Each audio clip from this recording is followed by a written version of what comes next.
when these lights go down and I'm a rolling stone.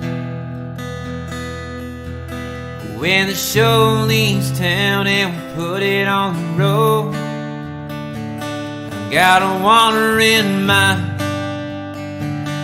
and a hand on the wheel. If people listen to these songs, do you know how I feel?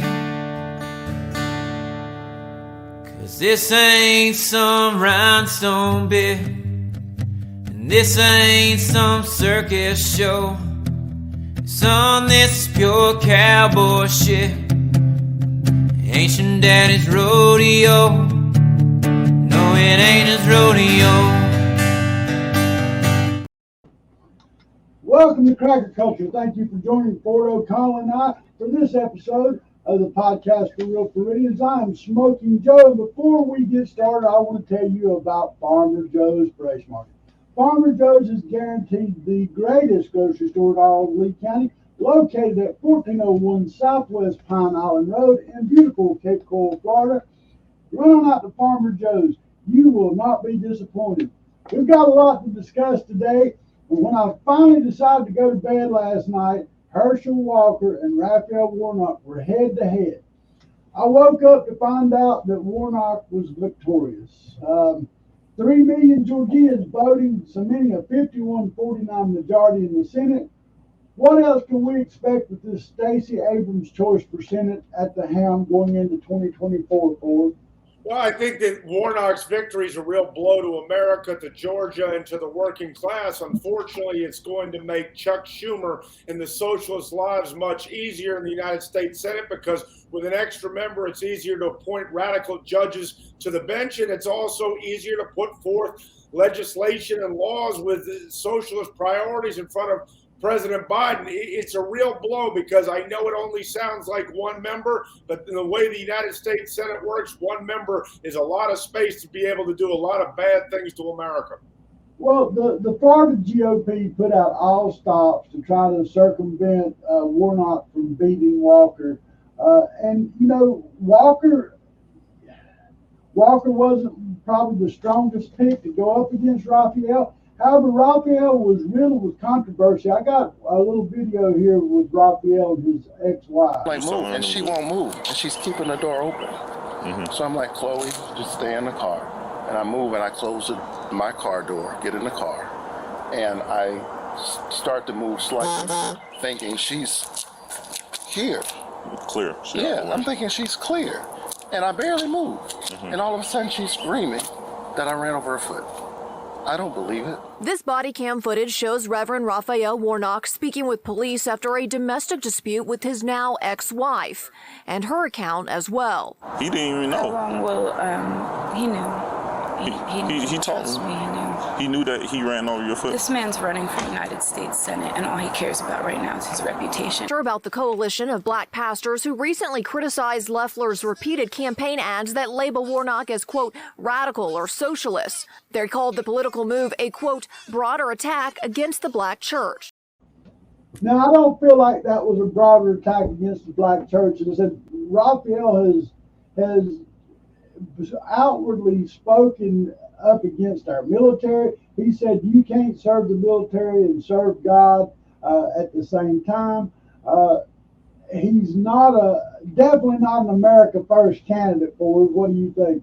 Well, I think that Raphael Warnock is indeed a radical socialist and a disciple of the controversial Reverend Jeremiah Wright. Look, the media is scared of Raphael Warnock. They won't tell the truth about his misdeeds, and the reason is very simple, because he was a former pastor in the Ebenezer Baptist Church in Atlanta, and that's exactly it. The media turned a blind eye to Raphael Warnock. That's why voters across the country really don't know exactly how radical he is, and it's truly unfortunate. We often talk about media bias. This is another case. All we ever heard was about Herschel Walker. We never heard anything about Raphael Warnock, and Raphael Warnock is unfit to sit in the United States Senate.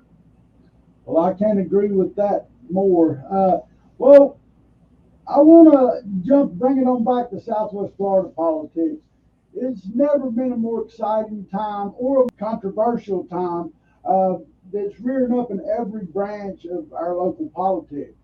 While the local patriots are pushing for an America First slate of leadership, others seek only to divide residents. But before I jump into what's going on here with our local government, I want to introduce John Albion. Mr. Albion was a commissioner here in Lee County from 1992 until 2006. And I want to welcome John to the show and his input. Mr. Albion, would you mind giving our viewers a brief overview of your past accomplishments? Yes, well, thank you, Smokin Joe, for having me, and hello to Ford. I got elected in 1992. Lee County government was going through a difficult time. We went through I believe 5 administrators in like 6 years. And what happened was the majority changed the year that I got elected, fortunately, because I was part of it. And we made that last switch from that 5th county administrator. And then we created stability. We all worked together, found someone to lead the county for some 16 years that was able to have us look more outward than inward in what was going on. Became even more fiscally conservative than what the county had been, which was very positive.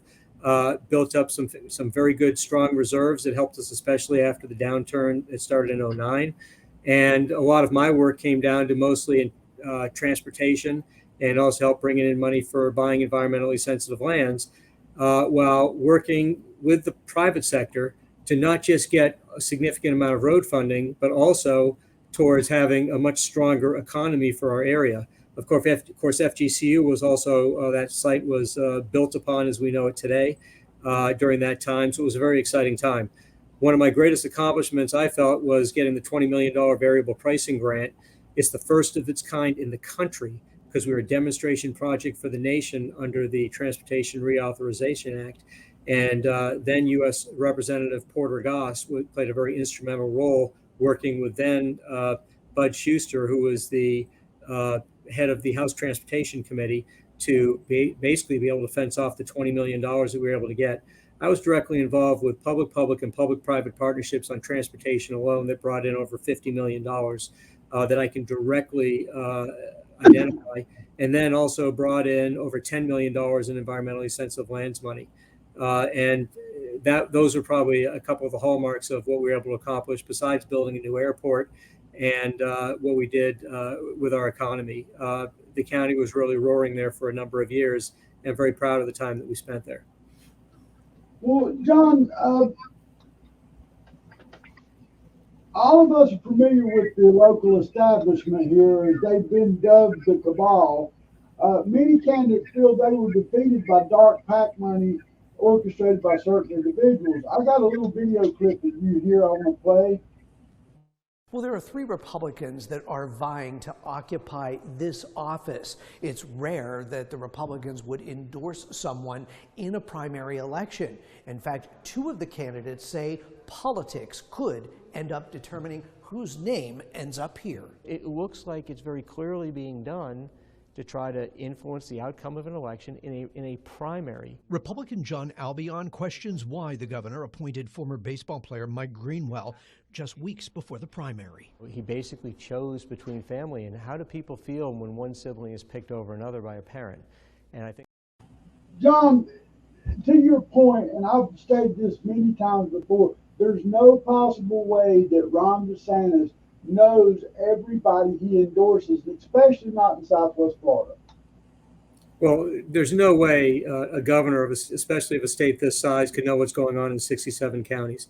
And the way that it basically works, and I witnessed this firsthand, is that governors end up finding people that they have a familiarity with, that they feel they can trust, to be able to provide them the information and sometimes guidance or advice needed for a governor to make good decisions.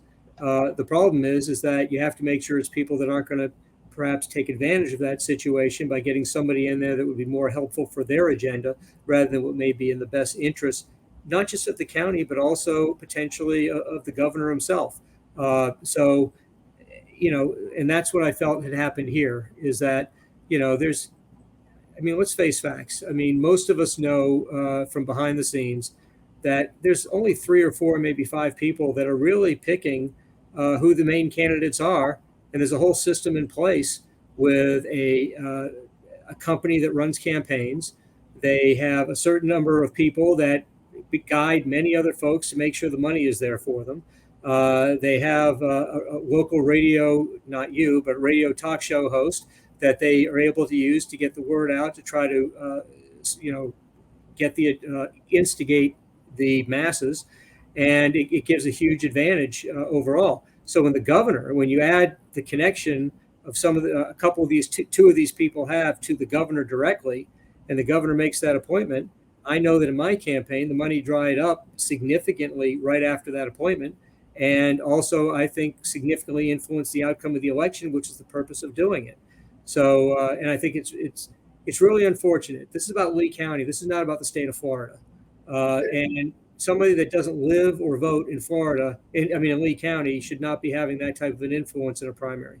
Well, but John, don't you think that this essentially undermines the exact ability to the right to vote and to choose candidates? I mean, they're essentially telling people who can run and then who the people are going to vote for in the primary, and everybody else is going to be bullied into playing along or told to shut up. And then they also have a web of certain funders across the state who are just not going to ask any questions and put money into those campaigns. I mean, this is not good for the future of Southwest Florida, not just in your race, but we're seeing this across Lee County, and it's got to stop.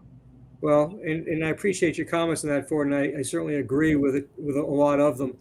The reality is this, and I talked about this a couple of times during the campaign, is that it's not healthy when you have too much control amongst too few people. That's not what we believe in. All you have to do is go back to how many years Mexico essentially had what was essentially a one-party system. It was always a president from that party. No one else ever had a chance. Oh, we had democratic elections, but if you know the outcome before you have the vote, then is it really democratic? And that's a little bit of what we're seeing in that regard. So, the question is that, how much influence should be taking place? Now, I will tell you, I can't blame, in my mind, the people who have put this together, because their job is to get candidates that they want to take across the finish line, and they're going to fight for it. There has to be competition, though, and the allowance of it to be able to make sure that we're having good open debate. I mean, I know in my campaign, the eventual winner, didn't show up to a whole lot of events. All right. We were joking about this is a Biden hiding in the basement type of mentality. And that's part of the problem. And if Americans don't want to have, or Lee Countyans don't want to have that type of access to people, then so be it. But you get what you get. So I think that's a real problem that's taken place in Lee County, is that the few are really pushing it across the finish line. I mean, I can tell you right now, when they had the school board vote for a school superintendent, they already know who they're going to run. They're talking about the possibility of having an elected county manager, and they've already picked who they're going to run for that. So can I make a prediction right here? I'm going to state this before it's ever said. They're going to run for your school board superintendent, in my opinion. The establishment or the cabal or whatever this little group wants to call, they're going to try to run Spencer Roach for that superintendent seat, I believe. Well, and I will tell you that it was talked about pretty openly behind the scenes during the campaign that that's exactly what is going to happen. And I personally believe they've already picked out the person that's going to succeed Spencer Roach for his seat in the State House. I mean, one of the problems that I have, and even what happened is, as much as I like, and I've been friends with Ray Rodriguez for years, I don't agree with the idea of just trying to hand the seat to somebody else. That's an established. You brought up Ray Rodriguez, John. I've got researchers that's been going through all this PAC money. And the one thing that blows my mind is Ray Rodriguez has a PAC, Friends of Ray Rodriguez. I have looked at the amount of money that he has put into TM Consulting, and it is unbelievable. One donation alone over $300,000.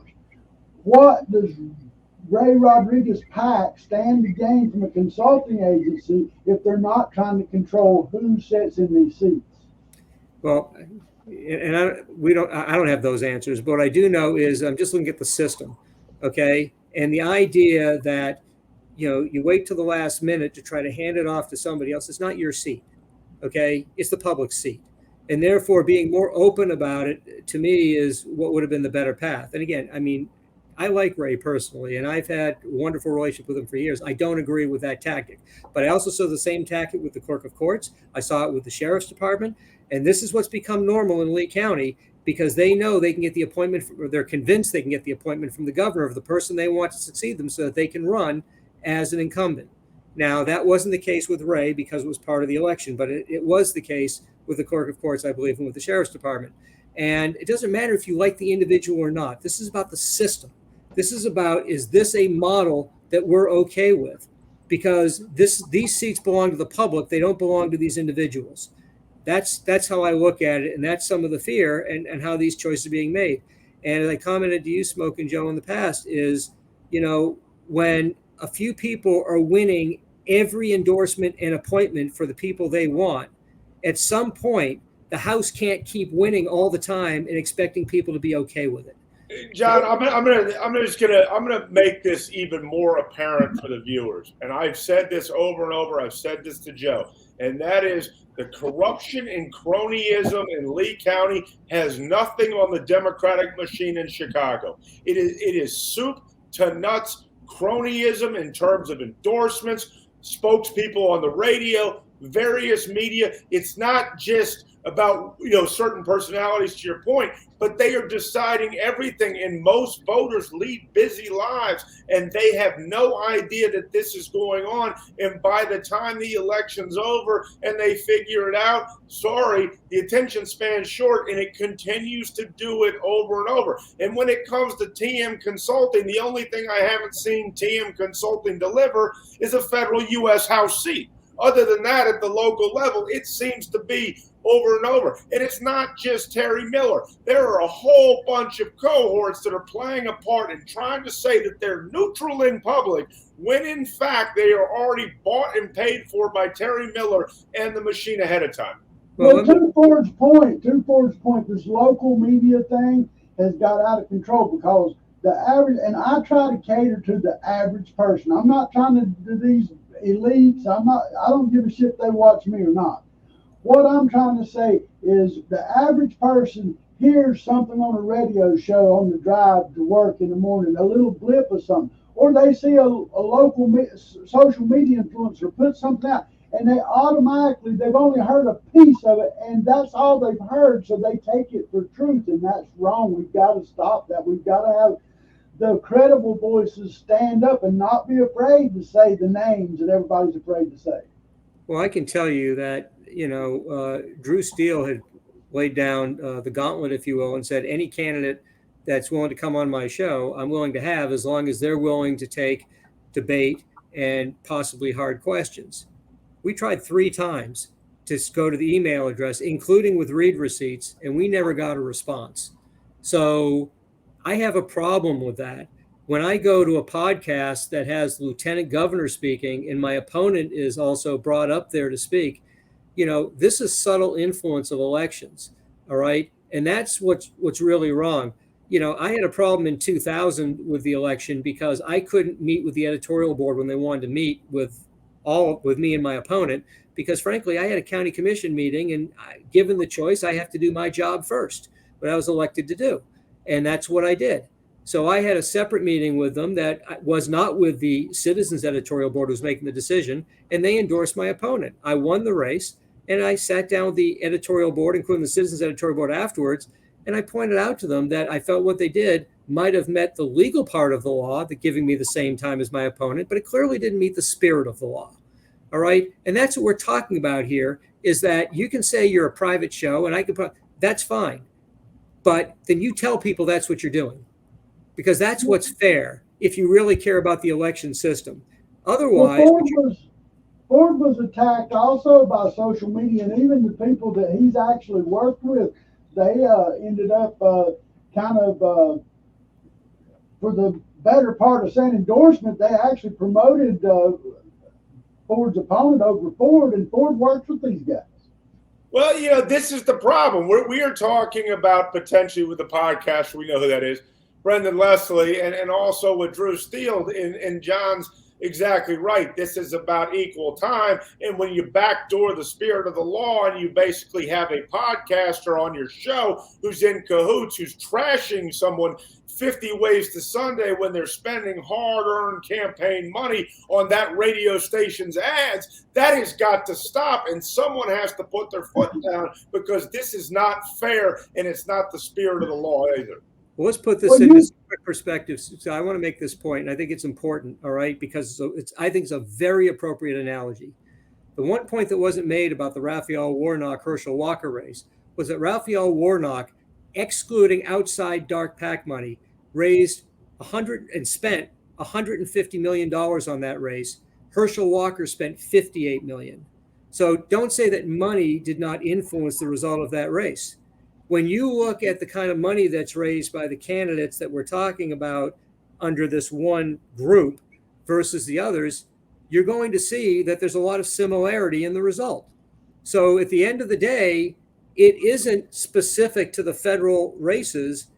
It's consistent throughout politics. And I'm not saying there should necessarily be limits on it, but there's going to have to be a competition, and people need to be, I think, a lot more made more aware about what's going on and some of these relationships. I felt what happened with the school superintendent race was, I only heard one side of the argument on the radio. Fortunately, I had access to other parts of it. And I just think that in the end, people are going to eventually start finding real dissatisfaction. And I'm going to make this point, and I think this is very critical when you look at Lee County's history. It seemed like about every 10 years, we had a commissioner going to jail for a while there. And what happens is that influence takes place to get the people in that others feel sometimes that they can influence, and that's not a disparaging remark against the current board. I'm just saying in general. But then eventually people start feeling it and feeling that maybe they are all that, and they start doing things and justifying it. It's not that they know they're doing something wrong, they justify it. And lo and behold, eventually someone gets in trouble. It also happened in Collier in 2000 race with the ESPN guys in a golf tournament where they justified that they were celebrities, like the real celebrities that were down there. And they ended up getting in trouble for accepting more of a donation than what they were allowed to do. So this is a lot of what this becomes when you keep expanding that path. Lee County, it happened in 1980. It happened in 1990. We had a commissioner that got in trouble in the early 2000s. How does this cycle end? And I'm going to make one last point here, was that my campaign manager, who'd been campaign managing for many years in this area, who does a lot in Collier County too, when the governor's appointment was made, he mentioned it to someone higher up in Collier, and their first response was, there goes Lee County again. So we have a reputation for this happening, and I thought that we had broken that cycle. And that person that got in trouble in the 2000s was after I had left office that it came out, but it was still the point that we had stability, but unfortunately we keep finding ourselves back in some of this influence peddling territory. John, it's even worse than that. Look, the cronyism and corruption in Lee County is well known among the people who follow closely in Lee County, but this cronyism and corruption is spreading to Collier and to Charlotte as well. This is a disease, and it has to be pointed out because, again, most voters are hardworking Americans who don't have time to sift through all the information, particularly all the different PAC data that you were referring to be able to do it. So what we're hoping to do here is to connect the dots so that the average person can understand exactly what you're saying, because what you're saying is true, my friend. I appreciate that, but this is one of the unfortunate sides of living in an area that continues to grow in its success. However, too much success also has a diminishing return.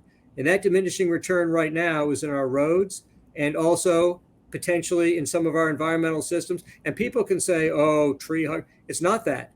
I lived through the Corps of Engineers putting their foot in our throats about the Florida Panther back in the mid-1990s. It's not fun. And they really don't care what our citizens think. They care about what their role and responsibility is. And the same thing goes with the state of Florida, where they're going to feel the same way. And you have to know how you can maneuver around that. And I've had to do that in the past. And that's where I felt like it was the right time. But, people that run need to run on the basis, and you need to find candidates that run not because they need the job, because it's at a time in their life in a position where they want to be able to exercise their passion. But if they lose, they have a place to go to so that they're not dependent or as dependent to be able to succeed. That's why I ran on the basis of a good time for me and my family. Okay, I lost. I move on the way I've been going. I'm fine. Okay, I was willing to move because of my passion to what I could do back for District 5, which is the same seat I was commissioner of before. Frank Mann actually succeeded me. So at the end of the day, those are the candidates that become, I think, the most valuable. But for those that are looking to gain, that need the job, they become potentially, unfortunately, more influenced. Well, I think, John, the point you're making is absolutely right. We want public servants to be public servants. We want to make sure that they use the taxpayer money wisely and that they do their best, given the information in front of them, to make the quality of life in Southwest Florida better. And I think that, unfortunately, that gets obscured because we see a lot of people who run for office, particularly in Lee County, but in Southwest Florida, who essentially seem to need the job or looking for some sort of conflict of interest synergy. I cannot tell you about the number of people that sit on the county commissioners that also draw a paycheck from the Chamber of Commerce. So that means that the people that sit on the county commission are being lobbied by their own employer. They're not going to do what is in the best interest of the people. Well, it is considered a part-time job, to be fair for it, and if they want to, they can. But you and I both know it's not a part-time job; it's a full-time job. It's just full-time pay. The reality is, you have to have a very firm wall, and you have to play by the rules. And you should, if you can't explain it openly to people, you shouldn't be doing it. All right. I heard something when I first became a county commissioner. I overheard it. I was walking in front of two people that were talking, and one person said, and I so liked this that I always remembered it: if you don't step over the line the first time, you don't have to worry about the other times. Okay. And that's really the important way of how you should conduct your life. Okay. And if you have to really question as to whether I should be accepting this, then you shouldn't be accepting it. It's really that simple. All right. I don't want to, the big joke in government, and I'm sure you guys know this, is who's on the front page. You know, well, haha, too bad for you, but I'm glad our board's not on the front page. All right. And that's kind of how and it's done in a joking, happy manner. I don't mean it to be negative, but that's kind of what goes on, because government, when it works well, is seamless to people. When they drive down US 41 and they're hitting a bunch of green lights, they're thinking that they understand the light sequence. They understand that it's a very lucky day for them. People are all working together. In the same trip, they hit 2 red lights in a row. And the first question they have is, who's the idiot that timed the lights? Well, it's the same idiot that timed the lights green that timed them red. So the reality is that's how government should work. All right. That it works well so you don't even notice it, but it's available to you. And unfortunately, when it starts getting off center, shall we say, that's when it becomes more problematic, but people don't understand why some of this stuff's going on. That's what's problematic. I think that this last election was about changing the rural designation out east to urban. All right. And if you look at all the pieces of the pie on this whole thing, that's what it's about. And for all those people that bought out there as rural, who did their due diligence before they bought, to have possibly the comprehensive plan changed to really change all of that, to me, is just as bad as somebody that bought a piece of property, maybe to build a home, and somebody else built across the street and it upset their view. Well, if the due diligence, if you did it properly, says somebody could do that, that's on you. That's not the case for the people who went to a rural area and having it changed to urban. And it definitely affects our environment, especially our potential water supply. And if people don't think that that's an issue, look at Southeast Florida, where they kept building and building in spite of their water supply. And guess who started running the water supply? The state of Florida. And all of a sudden, the whole nexus changed. So we need to have a balance in what we do and make sure that we're working with people honestly and allowing for public involvement, the people's involvement, so we can form partnerships. Because I always say, I don't want to fight over the money we have. I want to fight over the other guy's money and bring it into Lee County. Yeah. No, I think, John, you brought up several good points. And before I let you go, John, I want to ask you about this. Now, your opponent was Mike Greenwell. He's been involved with some questionable controversies in the past. However, a lawsuit brought forth by local farmer Al Oates has exposed more unethical dealings. Mike Greenwell, who has a family business with his sons, Big League Builders, was awarded a multi-million-dollar contract from Lee County Schools, even though the minimum requirements were not met.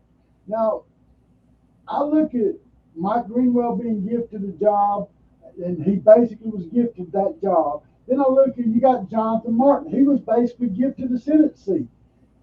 This Saturday, the Lee County REC is, do you think that the American First Patriots will be able to take back the REC and put a stop to some of these underhanded, push my friend through the door dealings that's going on with these local vendors? Let me just explain what's at stake here. Essentially, the Lee County REC has been the hub for the cabal, particularly Terry Miller, to be able to run all these nefarious operations and connect the ability to shut down the system of we the people. And if the slate of America First candidates don't win, then guess what? The status quo is going to continue in Lee County, and Terry Miller's cabal is going to get stronger. It's really that simple. Those are the stakes. John, what are your thoughts on it? Well, again, I can't blame the people that have put this whole thing together on their behalf, because that's really, that's their goal, that's their job, that's what they're getting paid by whoever's, influencing these things to happen. However, that being said, it doesn't mean everybody else has to fall in line either. So I think it's important that there's going to be greater representation and that there's going to be some changes clearly as to what's happening there, just for the sake of the strength of Lee County as a whole, as a Republican area. I think that's important. But, the reality is that if we're going to keep going down this path, I'm going to tell you something that I didn't mention before, okay? I was called by a good friend that had been very helpful for me in the past in my elections, a very savvy guy politically, besides Ford O'Connell, of course, which is, he called me and he told me, he says, withdraw the day after filing ended, because it was only a day and a half and he didn't realize filing it ended. He says, you need to withdraw from the race. I said, why do I need to withdraw? He says, you're going to get steamrolled. All right. He was trying to warn me that what we've been talking about was going on and that I should get out, which would also explain perhaps why Elaine Sarlo got out of the race and why a couple of other people who were going to get in the race didn't get in the race. And one of them told me that he was warned by a state senator not to get in the race and to stay away from it. All right. So there was a clearing of the path that was going on. That is not in the voters' best interest. All right. And that's unfortunately where I think if the Republican Party had a more broader view, then they would be encouraging people to get into these races so we would have healthy debate and have better representation, not go in this other direction where we're narrowing it down to individuals that are going to be loyal to this approach, which I feel is not healthiest for Lee County. It excludes people from the process. It costs us millions of dollars because we're not building the partnerships that we could go after for opportunities, and it's going to affect our quality of life. And the beneficiaries, at the end of the day, guess what? They're going to make a bunch of money. And if it's too busy around here because we can't build enough roads or aren't doing things right, they'll just move and leave the rest for everybody else to have to deal with. That's the reality. It's all about land development. That's what it's all about here in Lee County. Well, that's exactly right. And I just want to add for the viewers to understand that the Lee County REC is the official arm of the Florida Republican Party, and you're not supposed to have these types of conflicts of interest within the people that are the leadership of the Lee County REC. I mean, there was a time before that Terry Miller had to step down for very similar charges. And my point is that if the leadership of the Lee County REC, the arm of the Republican Party, is not healthy and not free of conflicts of interest, John, then this is only going to get worse. I understand your point about you and I have been in politics long enough to understand how the game is played, but at the same time, this is not supposed to happen in the official arm of the Republican Party of the state of Florida. Well, we all know the bigger the tent, the greater the potential success. So the more you continue to narrow the tent based upon what a few want until more and more people get upset about how certain things get done, that's when you create not just conflict, but the opportunity for potentially the Democrats or some other entity to suddenly come in and there's more chaos.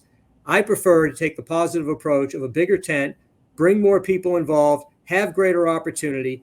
You know, if it's an open and fair debate and you lose, that's on you. But if it's not going to be open and fair where you can be heard and your message can get out, then it may be you if you haven't done your job to get it out. But it seems like that's what's in the best interest of Lee County, is that everybody be encouraged to get involved and be heard. And I do want to make it clear to people is that people may think from what I've been saying, oh, he said it. I'm not looking to run for office at this point again, okay? I'm going to take care of my family, and that's what it's about, all right? That's why I feel I can speak so openly about it, and that's what I'm saying. And as far as being angry or upset, I'm well beyond any of that. I did the best that I could, and I move on, and that's just the way that I operate. So my feelings are a concern for what's happening right now in Lee County and the party and how decisions are being made, because we're at a point, there's a huge difference. If you take nothing else away from this, the biggest difference between the 1990s and today is that we have less land to solve our problems. That's a really big deal. We're not making more land, folks. So therefore, if we don't get the roads built where we need them, if we don't take care of the environmental system to have the balance for growth where we need them, then it's going to be extremely expensive to fix. And if you don't believe that, talk to people about the cost of trying to fix the Everglades.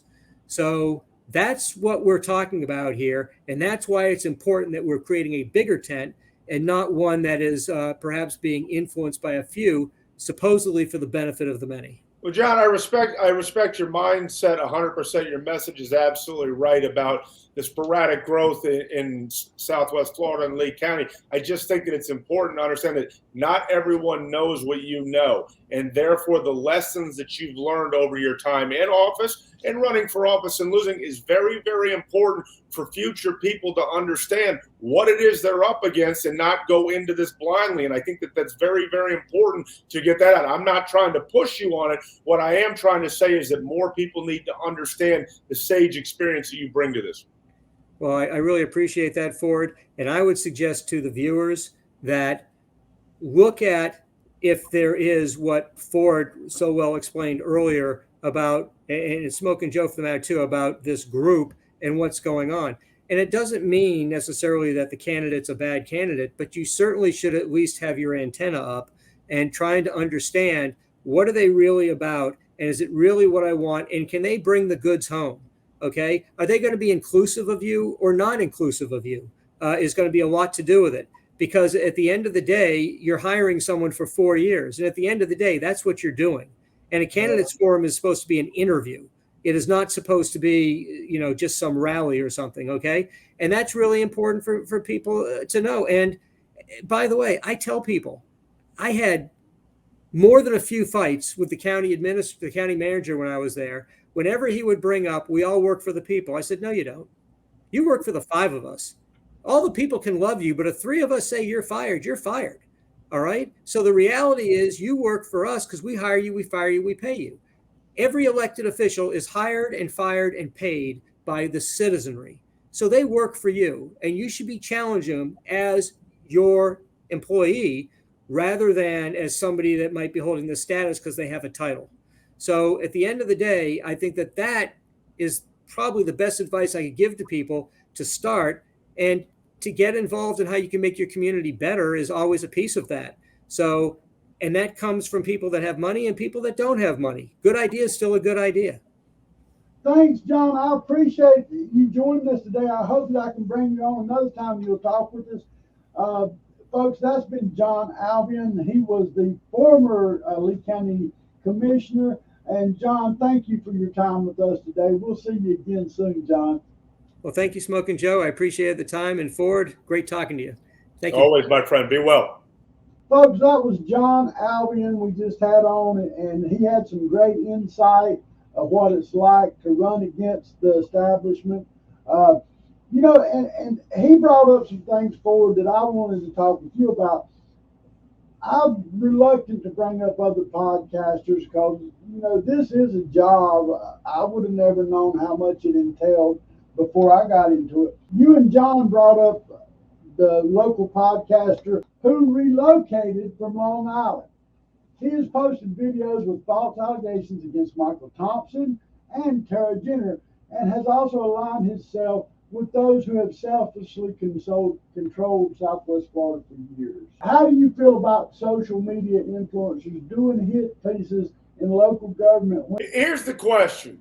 Are some people that are in social media influencers and podcasters masquerading as journalists when in fact they are paid commentators to take a particular side? Yes. And we do have one in particular who seems to be weighing in on every single local government race, including mine, claiming things about me. Now he set his sights on the opposition to the Lee County REC elections. It's unfortunate because he's going off of his name, of the interviews he's done with Ron DeSantis and other statewide leaders, where I might add he actually does some good work, but he's trading off of that name and now doing hit pieces on local candidates. And it's truly unfortunate because I think if someone could actually pull back the sheet, I'm not alleging it. I mean, I'm not, saying that this is in fact, but I have a feeling that some of the money is trading hands between this podcaster and the machine. It's really that simple.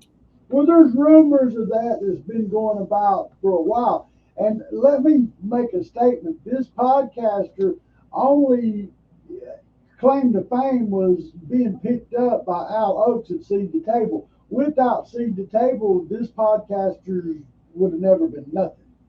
Well, I think that that's absolutely true. I think this podcaster was at one time sort of a go for a wink news and didn't know which way to go. And then all of a sudden the following came. And I think that Al Oaks' Seed the Table was a big, big part of that.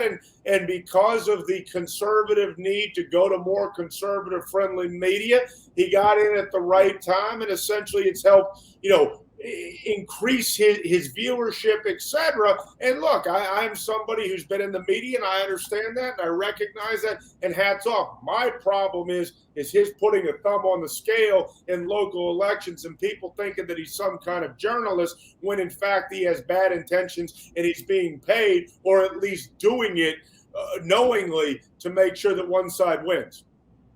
Yeah. It's bad politics all the way around, but I was talking about that social media influencer simply to bring up something that's happened in Collier County. You're familiar with Jerry Rutherford, who ran for the local Collier County School Board. I supported Jerry. I like Jerry. Now, Jerry come out after his election, and he made a comment that, that he believed in corporal punishment. They twisted around a lot of what he said and act like he believed in beating on mentally handicapped people. That's not what Jerry said. What Jerry said is sometimes we allow the mentally handicapped to get away with more stuff than they should, and it affects the other students. I know exactly what Jerry was trying to say, but I'm going to show you this woman felt the need to go after Jerry, and she don't even live here. So let's just look at this real quick and see what you think. Social media firestorm is now centering around a Collier County School Board member now going viral on apps like TikTok. And thousands of people have written emails and social media messages calling for Jerry Rutherford to resign or be removed from the school board. Now, Fox 4 investigative reporter Ryan Kruger joins us live with the details. Ryan, we're taking a look just now at those TikTok videos that have gone viral, all related to his views on corporal punishment. Yeah, that's right, Shari and Nadine. Rutherford was elected last month, and in media interviews since then, he has expressed his support for corporal punishment. Well, tonight, a social media campaign is working to get Jerry Rutherford off the school board. Yeah, you heard that right. Congrats, Jerry. Now you have my full attention. More than 25,000 people have watched this video on TikTok since it was posted last week. Laura Luray is a psychiatric nurse practitioner from New Jersey with more than 300,000 followers. She says after she heard about newly elected Collier County School Board member Jerry Rutherford's views on corporal punishment, she needed to act. So, Jerry, I started a rally starter campaign. And we're going to email and tweet your superintendent and school board. So far, more than 3,000 emails have been sent from people across the country. The emails call for Rutherford to either resign or be fired. Rutherford didn't respond to Fox 4 Investigates. So, look, I don't know what this person, this pin-up woman from New Jersey's got anything to do with Southwest Florida politics, let alone a school board member. I think what Jerry said, I commend Jerry for what he said, because the problem we have in society today is that most parents have went to this, you can't punish your child, stick them in a corner and let them stare at a corner all day. But look, like Jerry said, my daddy busted my butt. My daddy made me go cut my own switch. I don't see nothing wrong in Jerry's statement. Well, let me start with the fact that we just have some random TikTok podcast or whatever it may be focusing on Southwest Florida with 50 states and the number of counties and all the other school boards. This seems a little too I don't believe in coincidences in politics. Something makes me think that this person's either being paid to do this or not. When it comes to Jerry Rutherford, look, I agree with your sentiment. Jerry just got the first lesson in politics, and that is sometimes you're going to have to be more careful with your words. I can explain exactly what Jerry said. Jerry said, we need respect and order in our schools. And the current way that we're doing it is not working. And what no one showed it, even in that news report that was highlighting this clip, is that Florida is one of 18 states that still has corporal punishment on the books. The difference is we don't have it in Lee County. And maybe Jerry's saying, hey, we should review that policy because what we're doing right now is not working. So your point is absolutely right. But Jerry Rutherford needs to not walk into these traps. But what he said has a lot of merit.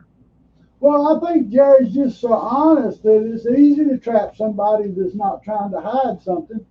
You know, I hear you, but now he's got the target on his back. John Albion just talked about that. When we talk about the front page news, that's what we mean. Now you're going to be judged through a different lens. And I think, look, Jerry Rutherford has got a lot to bring to the Collier County school districts, and I think he's got a lot to offer, and he has a different perspective. And I think that, people need to stand up for him, but he also needs to realize he needs to be slightly wiser with his words, because I, like you, think he's got a lot of great ideas, and what he said is being unmercifully twisted. Well, if you just watch any of the reports, this all stems from the LGBTQT Elementary G society. They're all going after any of those America First candidates that are not pro this crazy, corrupt, whatever lifestyle they believe in. But Jerry, I have to say this for Jerry.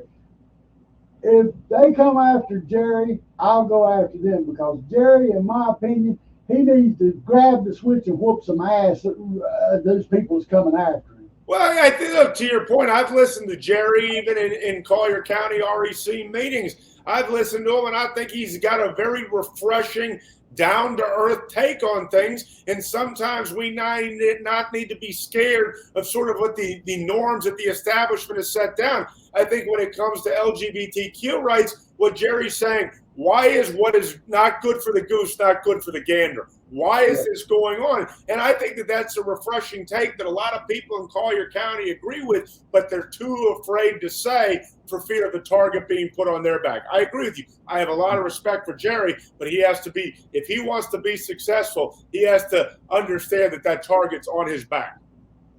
Well, we're coming up to the end of the show, Ford. You got anything going on that you're going to be appearing or anything you're doing?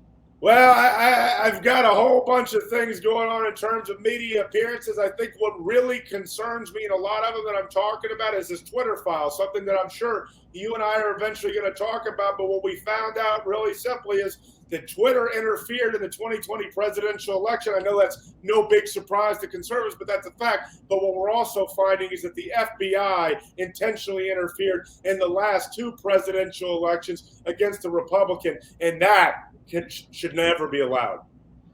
Ford, you're absolutely right, as usual. I want to thank you folks for joining me and Ford. I want to thank John Albion for coming on today.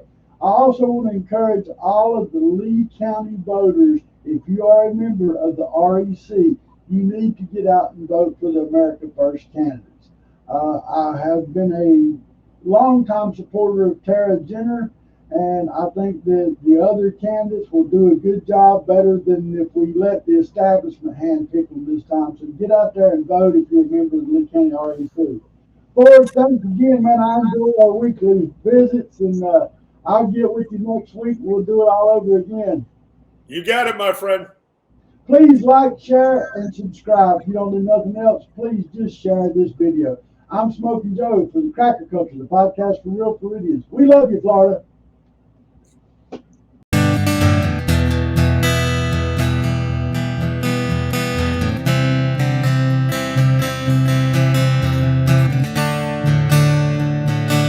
I've been rambling around towns I ain't ever seen. It ain't much of a life, but it's a hell of a dream. It's been fading fast, but when it burns it's bright. Oh, I ain't an up and comer, but I'm bringing the fight. This ain't some rhinestone bit, and this ain't some circus show. Son, this is pure cowboy shit. Ain't your daddy's rodeo. No, it ain't.